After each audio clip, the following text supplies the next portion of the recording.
with. Take that through the yellows. And once in a while we'll touch a little bright red just to dull it.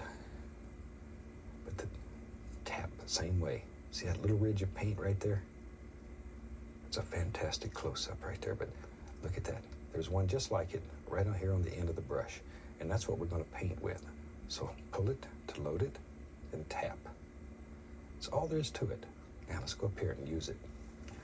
Take this little 1-inch brush, use just the corner, and begin picking out little individual highlights, little things that you see up in there, wherever you want them. But do one little thing at a time. Don't get greedy.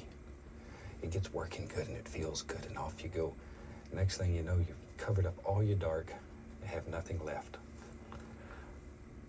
If you have trouble making it stick, add the least little touch of paint thinner to your brush. Thin paint will stick to a thick paint. Thin to thick. There.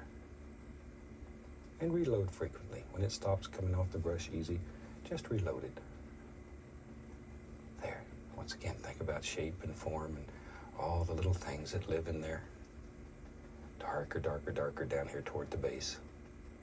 It's got to be a quiet place in there for the little bunny rabbit to live. There. Maybe there's a happy little bush lives right here.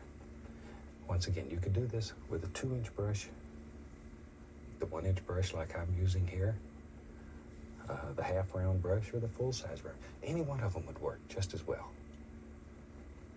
Today I just thought I would show you this little brush, but it's up to you. Up to you. Maybe there's a thing, it just hangs right over the side there. Big old bushy thing, just sort of hangs over. Add a little paint thinner to my brush. A little more sap green, a little more of the yellow. Come right down in here. Maybe there's a huge, big old bush that lives, or tree that lives here. Yeah, see? But just think about individuals. This is not difficult at all to do. Probably, once again, the biggest mistake made is it begins working and you cover up all the dark. And then you lose the definition between each little clump. There's probably a better word than clump, but I don't know what it is. Little individual highlights. Spend some time studying trees and bushes. Go out in your yard and make friends with a tree. People, they'll look at you like you're a little weird, but just tell them you're an artist. They'll understand. Because as artists, we're allowed to be a little different. We see things differently. We appreciate nature more than most people do. Enjoy that.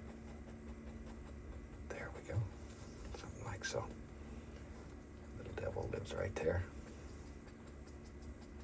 There. Wherever you want him.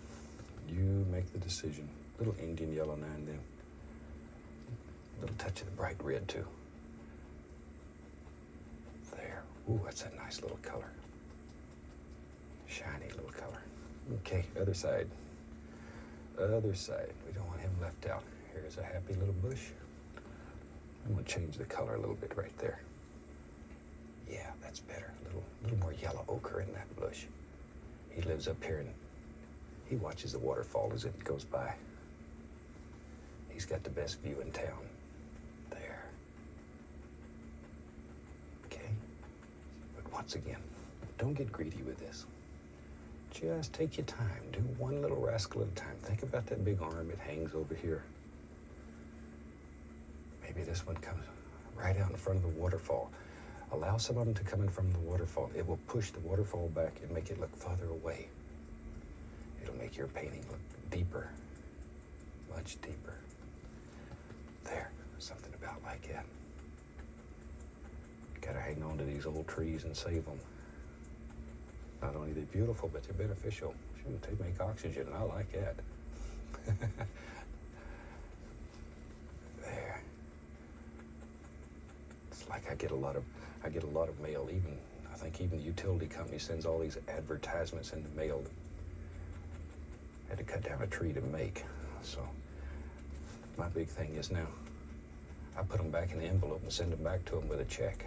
Let them dispose of them. They get enough of them back, they'll quit sending them. There. do that to everybody that sends me all kinds of junk mail. There we go.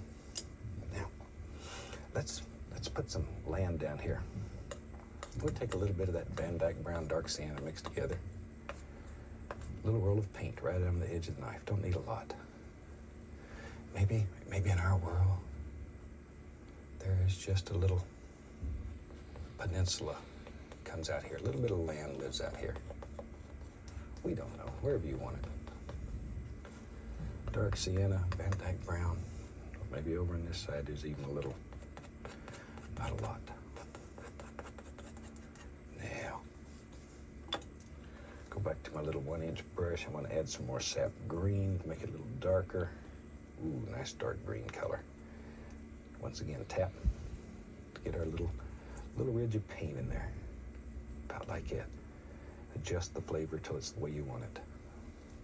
Now, right up in here, there lives a little bush right there. Little grassy area. See how easy it is to make these little grassy areas? Just sort of tap.